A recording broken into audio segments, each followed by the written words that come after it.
হাকিমির বিপদে বরাবরই ঢাল হয়ে দাঁড়িয়েছেন তার মা। মরক্কান এই ফুটবলারের নিজ স্ত্রী তাকে গ্যারাকোলে ফেলে মোটা অঙ্কের টাকা লুফে নিতে চাইলে তখনও হাকিমির বিপদে ঢাল হয়ে দাঁড়িয়েছেন তার মা।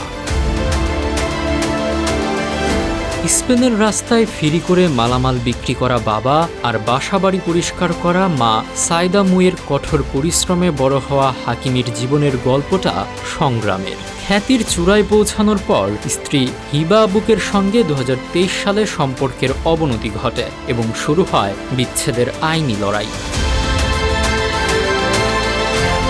বিচ্ছেদের আবেদনে হাকিমির অর্জিত সম্পদের অর্ধেক দাবি করেন হিবা, কিন্তু আদালতের নথিতে উঠে আসে এক অবিশ্বাস্য তথ্য।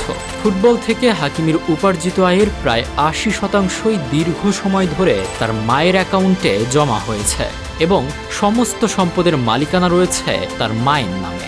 ব্যক্তিগত নামে উল্লেখযোগ্য কোনো সম্পত্তি না থাকায় হিবার বড় অঙ্কের অর্থ হাতিয়ে নেওয়ার পরিকল্পনা ভেস্তে যায়। অতীতে সন্তানদের মানুষ করতে যে মা অমানসিক কষ্ট করেছেন, শেষ পর্যন্ত তার বিচক্ষণতাই রক্ষা করেছে হাকিমিকে।